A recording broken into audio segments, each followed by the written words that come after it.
So, how is it that certain ideas in mankind, certain behaviors in human society seem to spread very quickly and very broadly across human society? We see this thing happening in many ways. One recent example that perhaps we all noticed is that in the last few years, people from all walks of life, from many different places around the world, are suddenly questioning, for instance, the idea of gender. I'm just giving that as an example because it's something that I think is relatable to a lot of people today. This is something that we suddenly see happening on a very large scale. You could say that modern humanity in general is questioning the idea of gender, or at least many people in humanity. So how did this happen so quickly? But this is just an example for what we want to talk about. You can see a similar trend with things like environmental awareness, or movements or trends like minimalism, if you've heard about that, or mindfulness. All of those are another set of examples of movements or trends in human society that have been embraced by millions of people in just a few years, or even in some cases, months.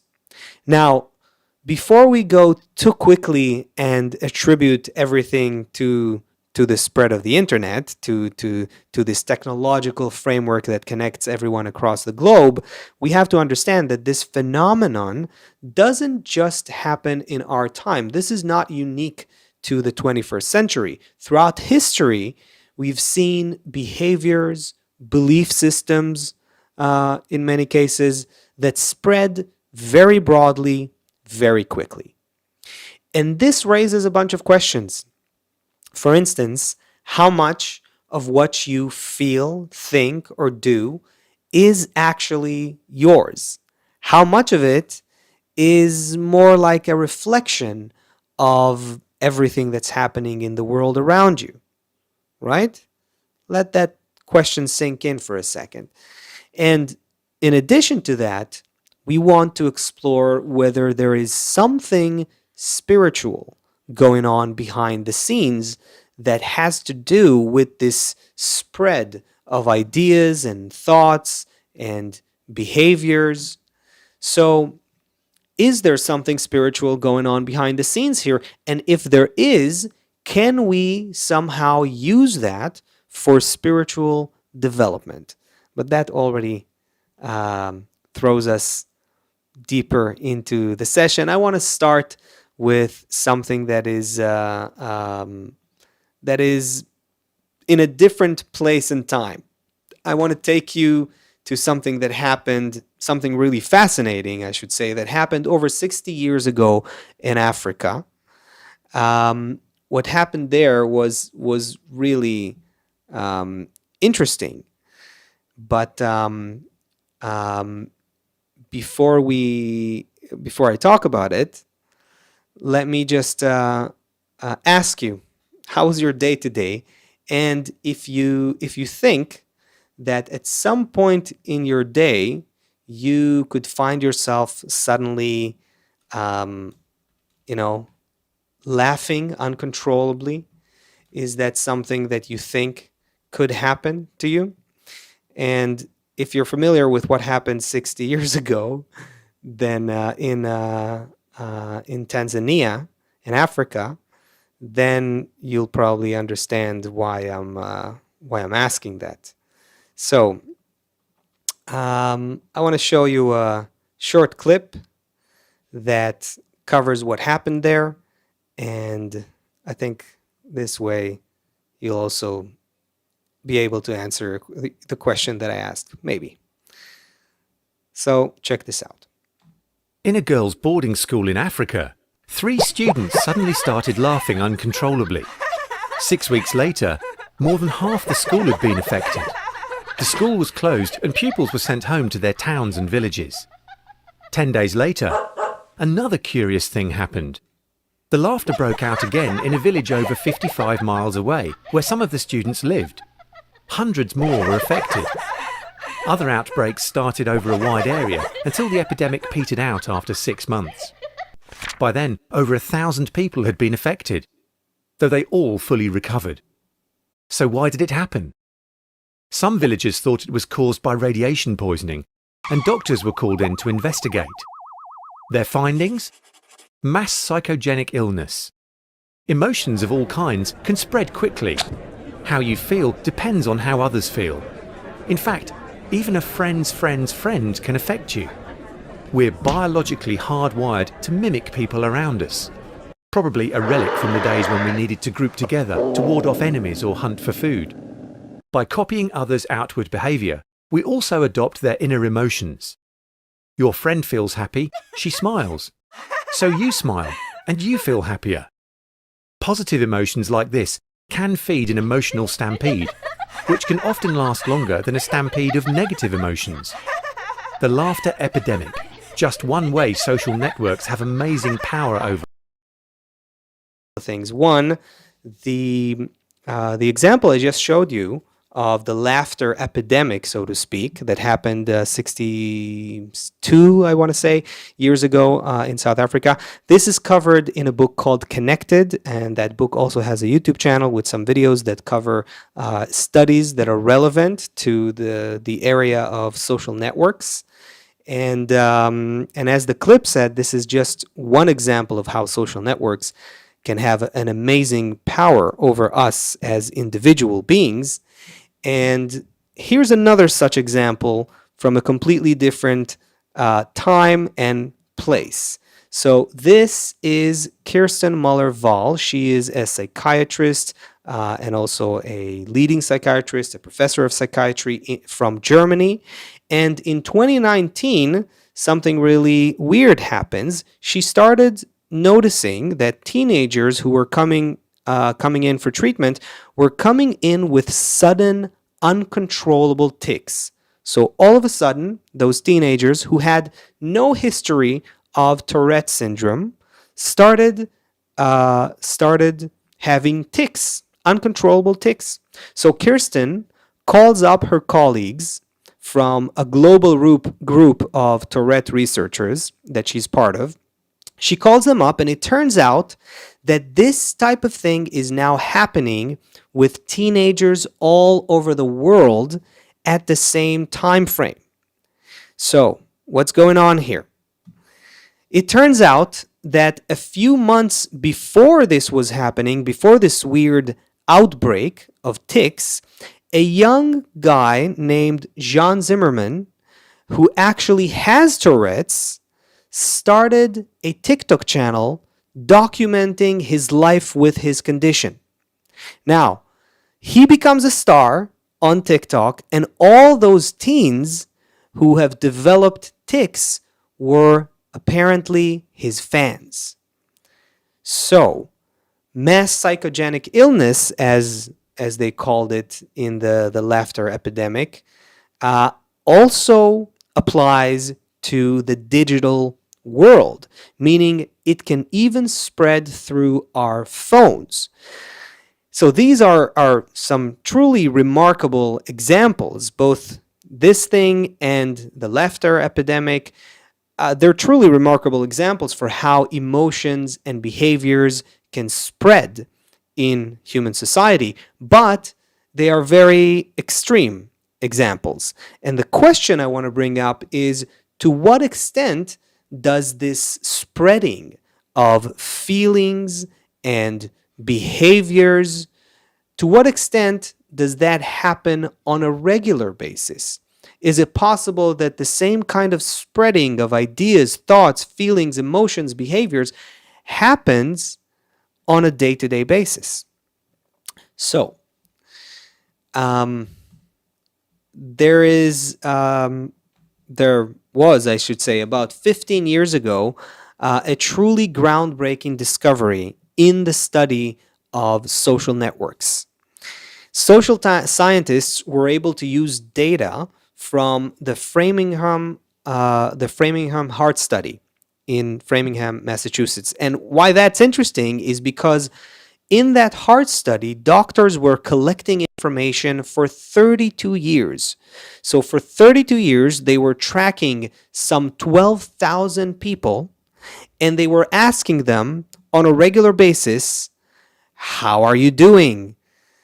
What is your emotional state? What is your physical state? They took all kinds of measurements. They asked them all kinds of questions about their personal lives.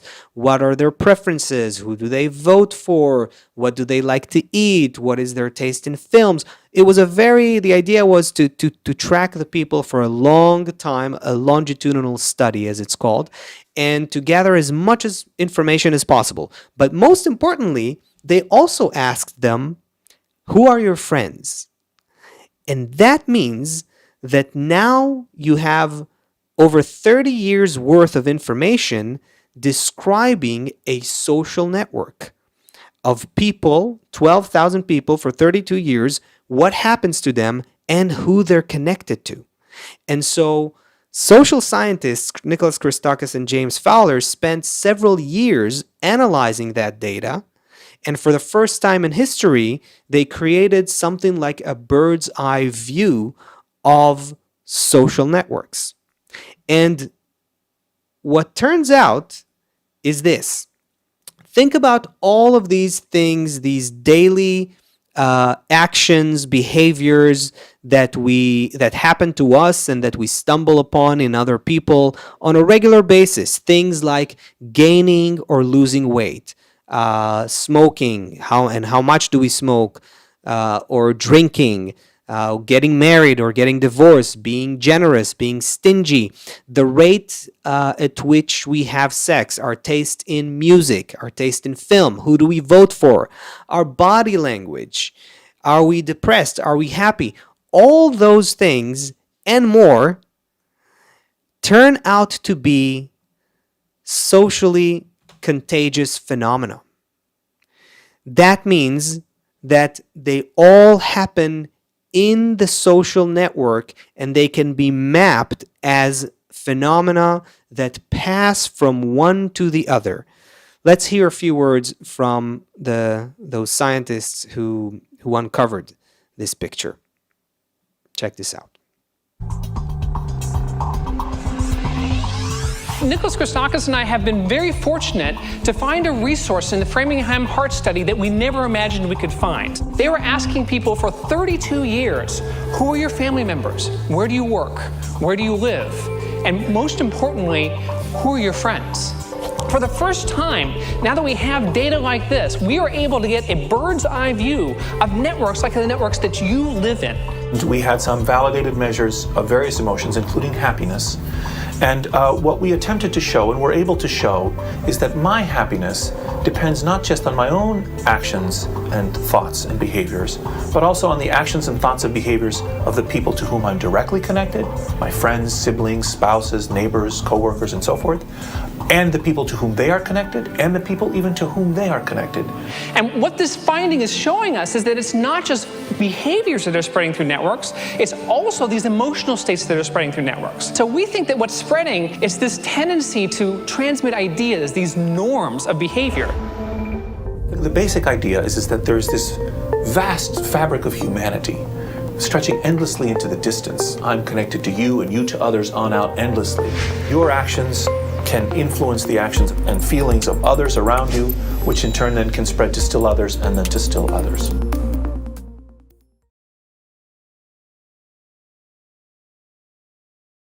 All right, 1 2 1 2. Yeah. Okay, so if you've been listening, what have we learned so far? There is a network that connects us. That network ultimately connects all human beings, and that network is inescapable. Whether we like it or not, we're in it, and this network shapes human thoughts, feelings, behaviors. It causes us to do things, want things, think about things, feel things as a result of how they spread through the network in ways that we don't even understand and not necessarily aware of. So that's another important point. There is a network, it connects all of us, it's inescapable, it shapes our thoughts, behaviors, and feelings, but it also affects us without our awareness. In other words, the network is essentially hidden from us. So much so that our immediate perception of reality, our immediate sense of life, is that we are lone individuals and we have governance and agency of our own. And we make our own decisions, we call our own shots, we determine what we do, think, and feel. That's how we experience reality. But science is saying that we're in a network, and in fact, everything we do, think, and feel is produced in the network, and it never starts with us and ends with us. It's always connected to others, whether we are aware of it or not, whether it's more or less, but we're always in that network of connection, absorbing influences and radiating influences. So science can help us see that the network exists, but not more than that. Kabbalists are the spiritual scientists, if you will, who study this network at its deepest level, and that is the level of desires. So essentially, all of humanity, and even not just humanity, not just human beings, but all of nature, the still, the inanimate level, the vegetative level, the animate level, and human beings, all of those are at the foundation of reality. They are desires. And so at that level of desires, we're all completely connected with all of nature. In fact, Kabbalists found that we were all created as a single desire. And so, of course, we are connected because to begin with, we're all one. And so, all of us are pieces of a single desire that was created.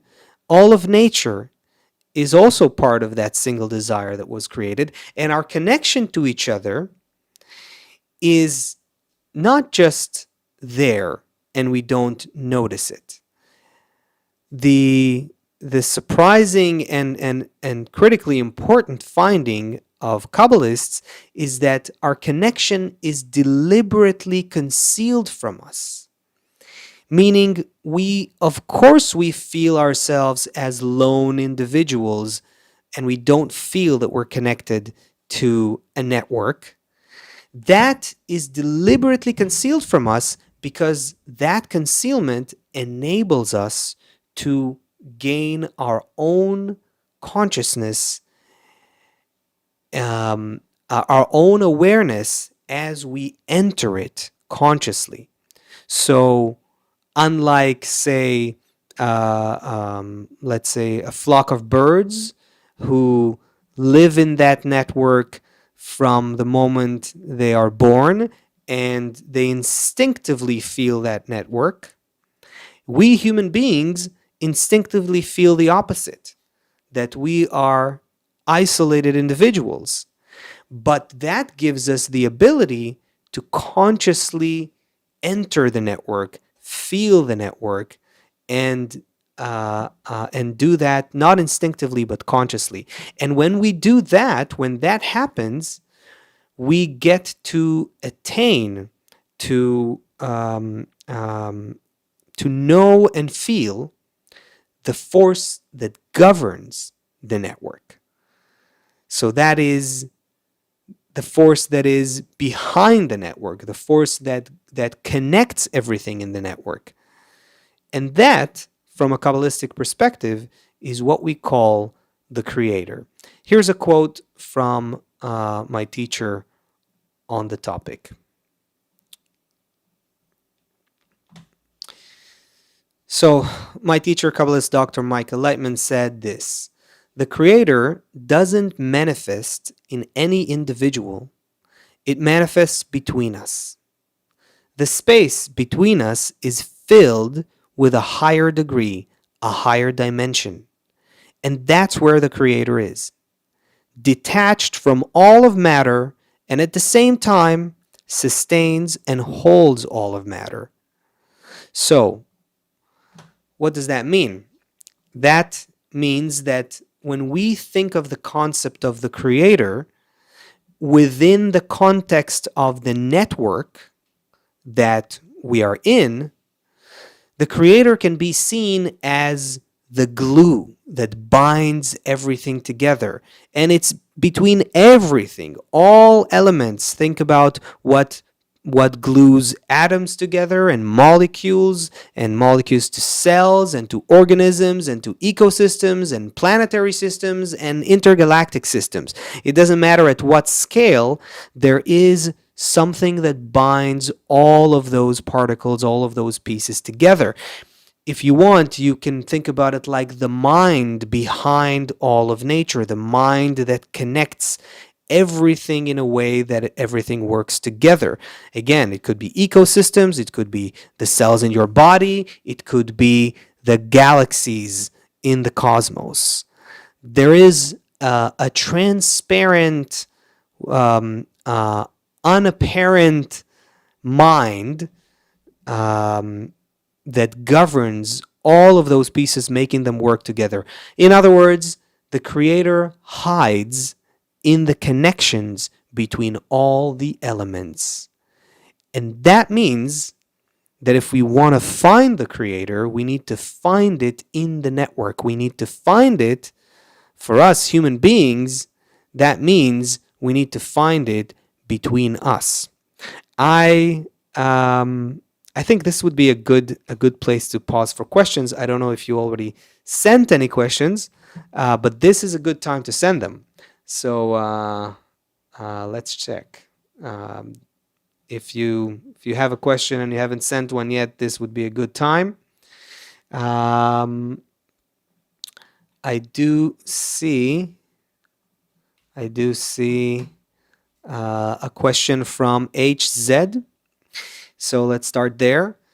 If we got our ideas from the environment, where did the environment get its thoughts? In other words, how did the first person who had that thought got it? That's actually a good, I like that question. It's very Kabbalistic of you to ask it. Because you're saying, okay, I got that. We're all inside a network, and that network gives me, an individual in the network, it gives me all kinds of thoughts, behaviors, desires, but where does it work? How did it start in the first place? So this is actually something that the wisdom of Kabbalah answers in depth. And I can't go into all that depth now, but I can try to give you the broad strokes. We were created as a single desire. In the initial state of creation, the desire was completely fulfilled. So think about the desire like a lack, a need, a want, a desire, right? A desire to be fulfilled. In the first state of creation, the desire is completely fulfilled. Then in the second state of creation, the desire is removed from the light that fulfills it. It becomes empty, and it becomes detached from, we call it the light that filled it. And that means that the desire starts developing now its own independent conscious need to reconnect with the light that was there originally. This is what creates all of the evolution of desires behind everything that we see in our world. We evolve, these desires within us, these desires in mankind, evolve from basic, simple bodily desires for food and sex and family and shelter to more social desires, like desires for power and honor, and then even a desire for knowledge, which is essentially a desire to get as much as possible from nature, from from reality. And this evolution of desires is a result of our journey, our quest to ultimately want to reconnect with the Creator. This evolution of desires gives birth to every small little desire that exists in mankind, and actually the earlier desires are the still vegetative and animate levels of nature. They too are desires. They just appear to us as objects, plants, animals, but they too are desires, just as we are. And so the evolution of desires is the thing that drives all of the desires that we see, and essentially causes the movement in the network.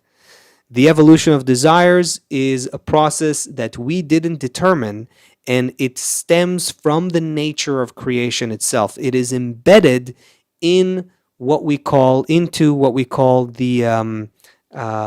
development of the created being towards the building, ultimately the desire for the Creator. And so that creates evolution of desires, and all that you see around you comes from that ultimately. And we pass it between us, and we feel those desires within us, and we feel them as coming to us from other people, or we just feel them as if they arise within us. I suddenly want something, but this is already the network of desires at work behind the scenes. Good question. Thank you. Here is another one from Karen, I believe. Okay, so Karen's asking, this is great for like-minded people who wish to be the good that does good. What happens between people whose desires are egoistical and want to control the network? If you're asking about the spread of desires, the spread of behavior and so forth, yeah, absolutely, Karen. It happens both for the better and for worse. So we're in that network of interdependence, and we affect each other for better and for worse. What that means is that we have a lot of responsibility. We don't realize how much responsibility we have, and that already connects to spiritual development, which we will get into in just a moment. Let's do a few more questions first. So here, here's another one from Kevin. What is the feeling we feel in our hearts when we connect to another with love? Ooh, that's a big question that, you know what, I don't know how to answer in words, because feelings are hard to describe. But from a technical perspective, you could say this: when you truly connect to another, to someone else, with love, what you feel between you is that that love is not yours or his or hers. Rather, the love just erupts between you. The love becomes revealed between you, but that love is higher than your nature, and it's higher than the nature of your loved one, of the friend, whoever it is that you feel love towards. That love is comes from a higher degree. It's above your nature, and also it was there all along, and only the work of overcoming your ego that you've done, and possibly your object of love did as well, that is what enabled the revelation of the love that was already there. So that to some extent can give you a picture of at least what we study from Kabbalah about the concept of love. I hope that addresses your question. So there are a few more questions here, but let's do this. Let's move a little bit forward. I want to share a few more points with you, and just a little bit more. and then I'll go back to questions. So we'll have more time for questions. Send them in.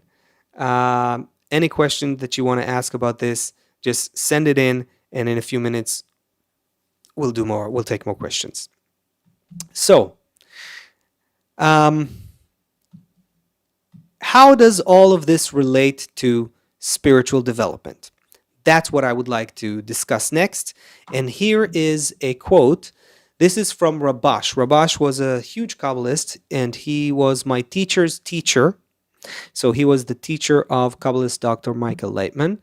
And he created an unprecedented body of Kabbalistic knowledge that specifically addresses with how people who are interested in discovering spirituality, feeling spirituality, becoming conscious of and similar to the quality of the Creator, how these people should build such a connection between them that will allow them to uncover the spiritual nature of connection that connects them and all of reality. So he essentially was the Kabbalist who wrote about this for people in our time, really in a way that many other Kabbalists thousands of years ago hinted at, mentioned here and there, but he really turned it into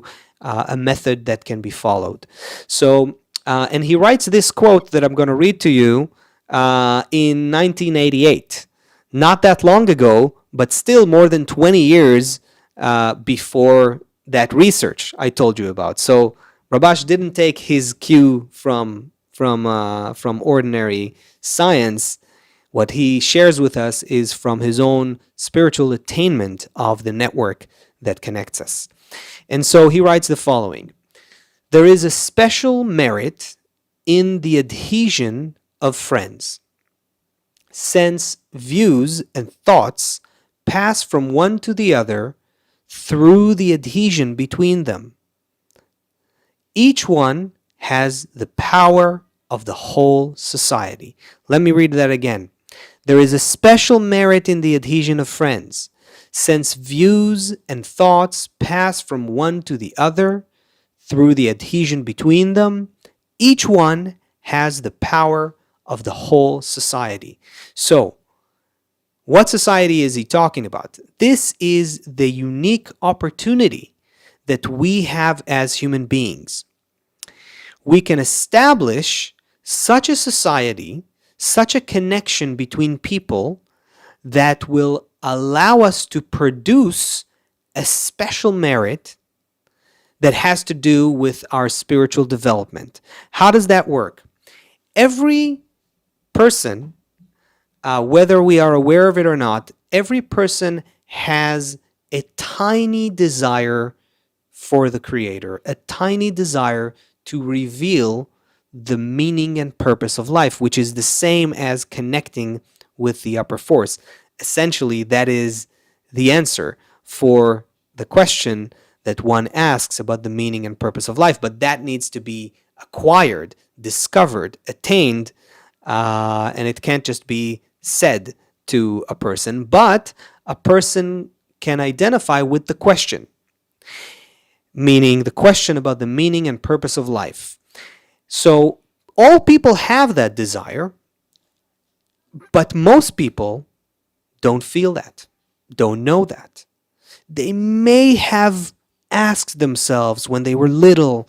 Typically, it happens to us as children, the age of 5, 6, something like that. As soon as we kind of understand who we are and that we are a being in the world, we start asking. In a very natural, intimate way, children ask, why am I here? What am I supposed to do here? What is this all about? What is this for?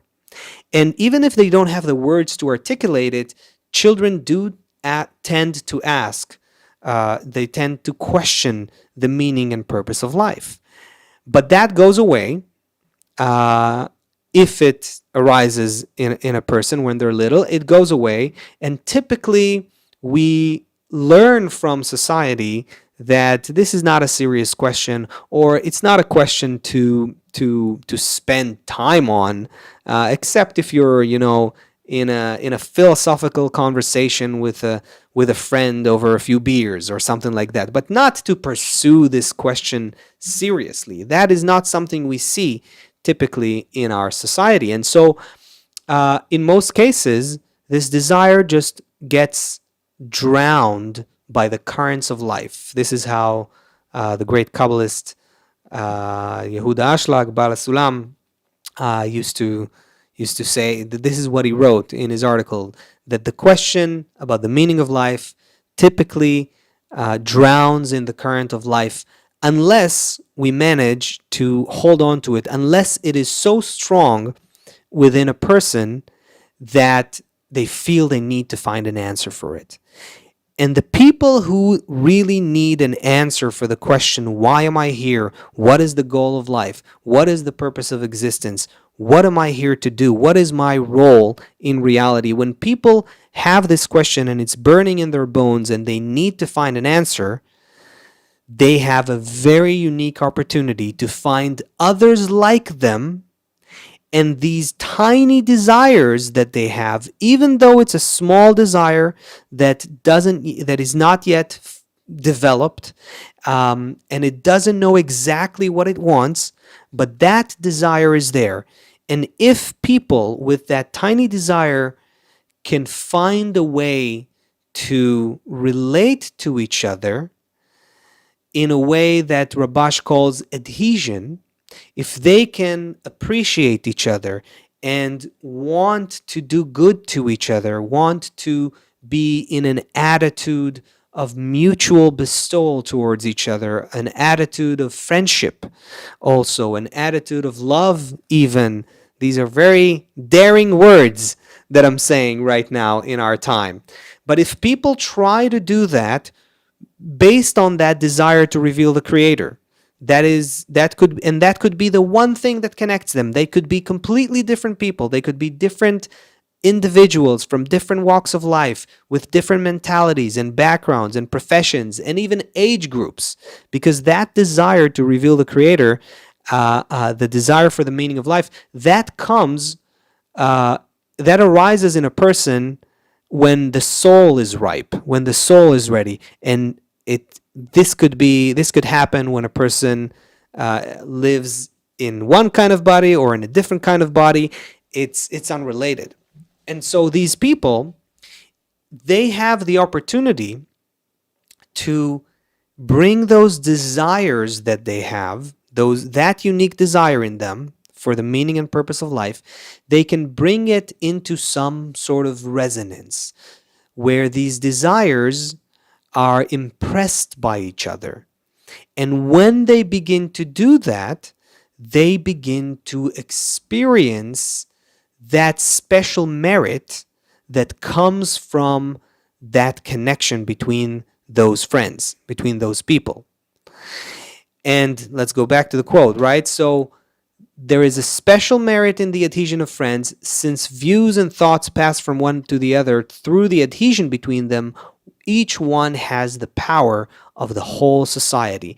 And so this means that every individual in a network of people who all want spirituality, every individual can acquire the power of the whole, which means that instead of my tiny, small desire for spirituality, I'm now connected to a wealth of power and desire for spirituality. And that means that my progress can be exponentially greater. And so this is how Kabbalists describe the way we can use that network that connects us in order to speed up our spiritual development. All right, let's go to some more questions.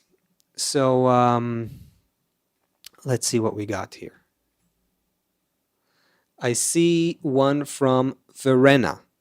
I hope I'm pronouncing your name correctly. Verena writes, I do understand that we're all interconnected in our development in order to grow and develop as a whole organism in a predetermined matrix. Is individual spiritual development an illusion? Ooh, wow, that is such a beautiful question. I don't even know where to start because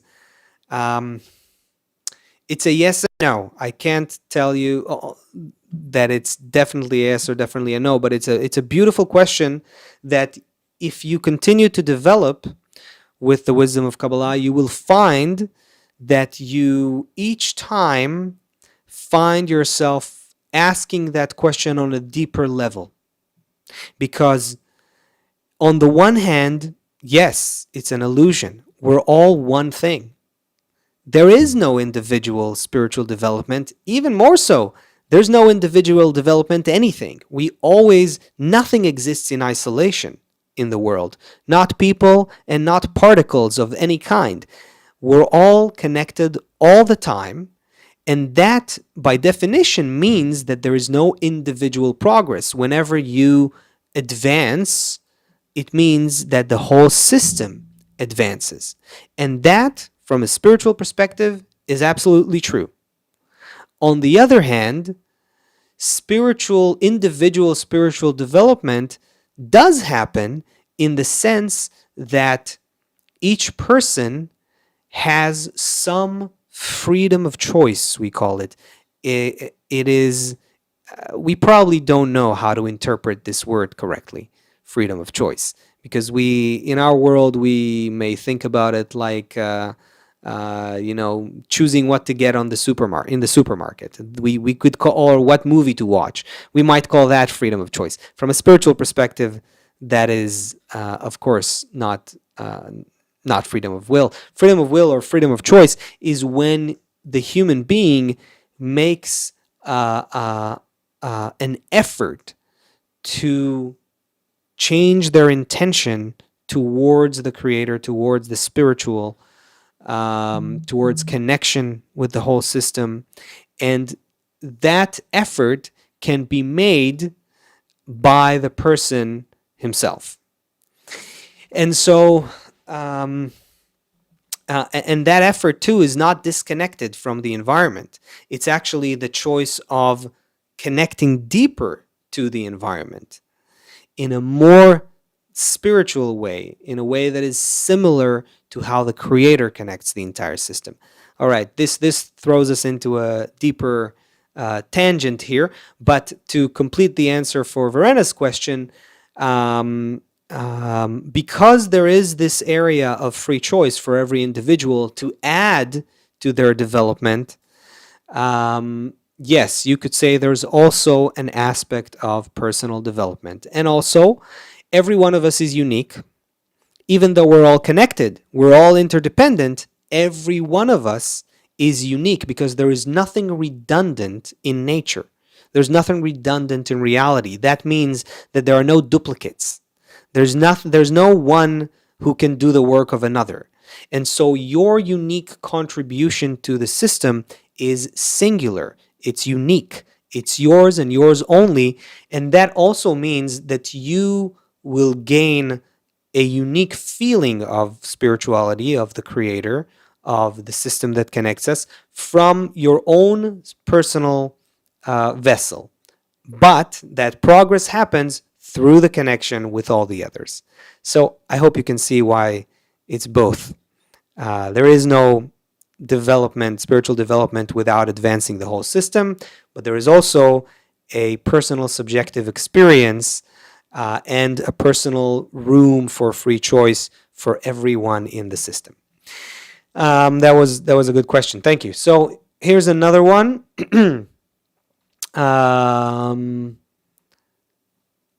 Patricia is asking, wholeness always existed?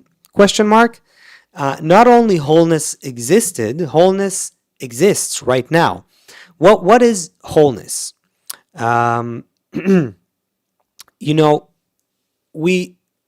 Hebrew can help us a little bit here. The word whole in Hebrew is shalem. It's like the word shalom, peace. These are derivatives of the same root, shin lamed mem. And what that word shalom or shlemut, wholeness, means is that it refers to the deepest state that all of reality is in at all times. So this is why peace, from a spiritual perspective, is not the absence of conflict or the absence of war, or doing some treaties between countries or people or something else.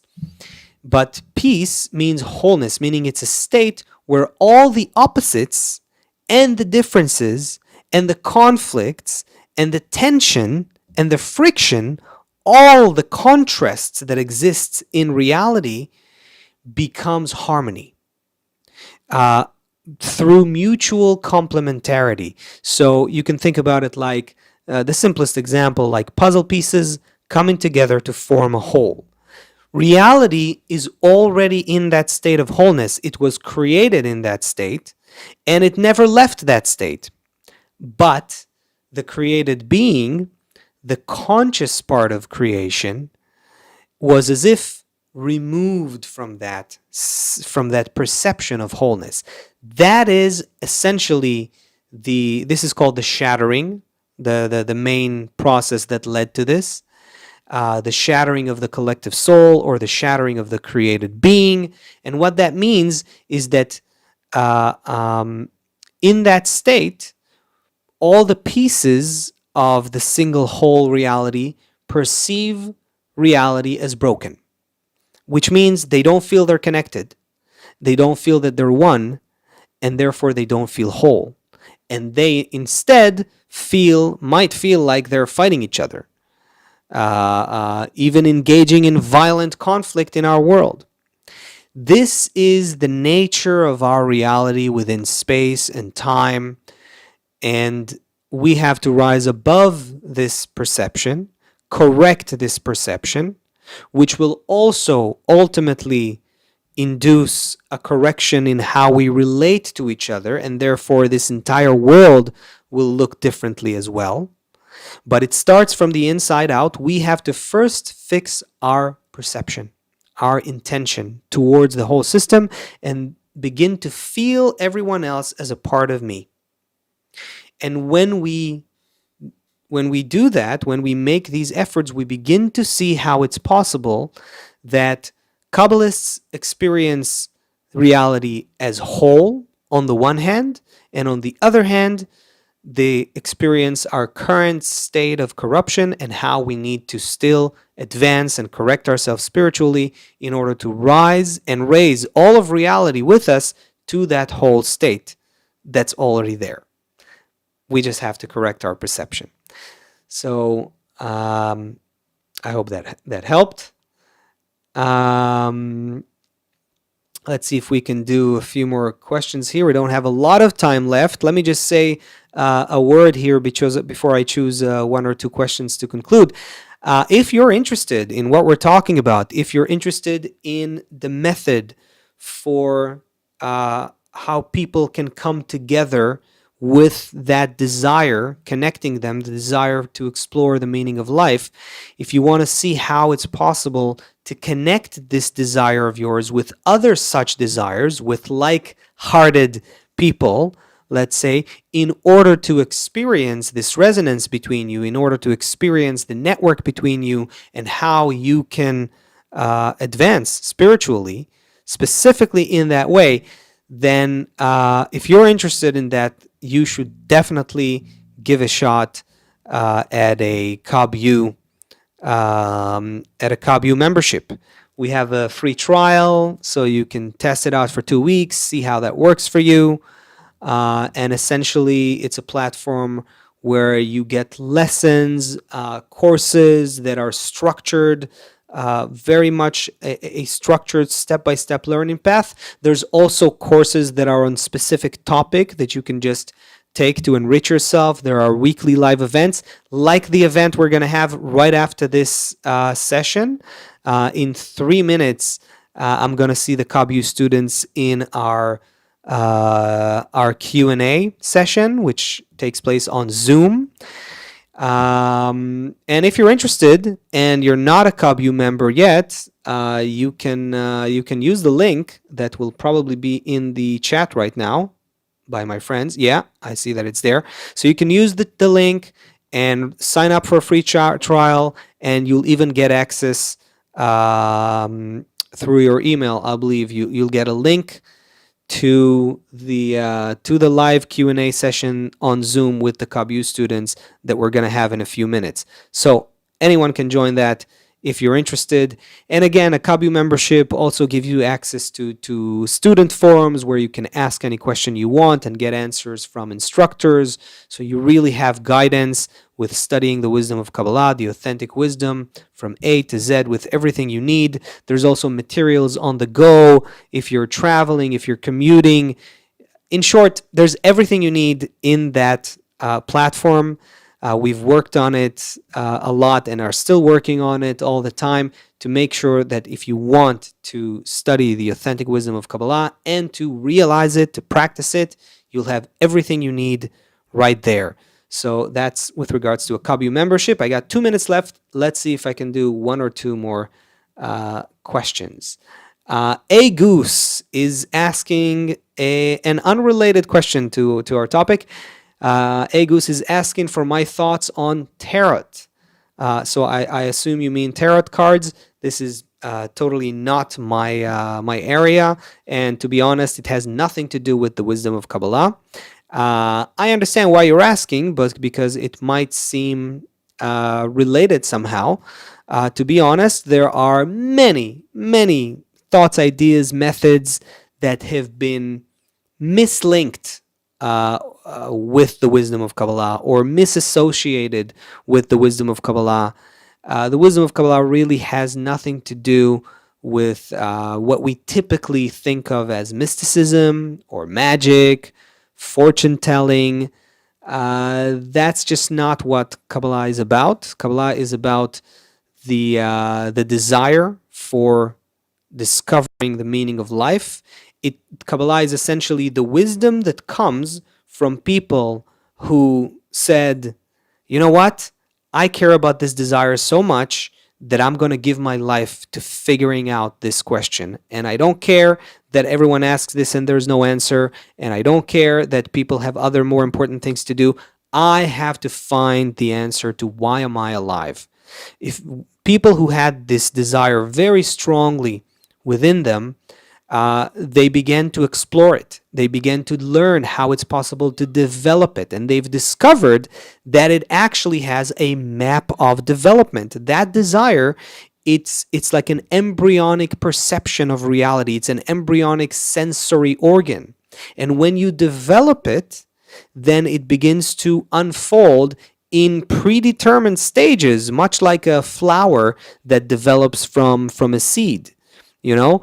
And so all the wisdom of Kabbalah is about the unfolding of that desire, how it becomes a vessel, and a sense that actually feels the relationship between the creator and the created being, and how it goes through a process of development and a certain calibration, correction we called it, how it becomes a whole new intention that comes on top of everything you do, think, and feel.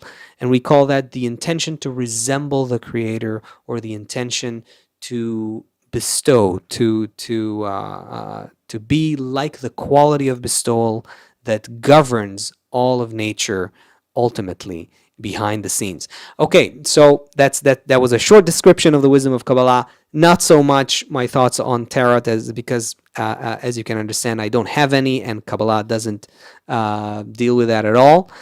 So that pretty much concludes our session for today. So again, if you're interested in what we've been discussing, KabU is the place to go to study the wisdom of Kabbalah in depth, step by step, to learn it and find the environment to practice it. Right now, I'm going to go to the Zoom session with the KabU students. This is a special Q&A session with the KabU students. If you're not a KabU student and you want to be one, even just to join this Q&A session, go ahead to the link in the chat or in the description and sign up for a free trial, and I'll see you there.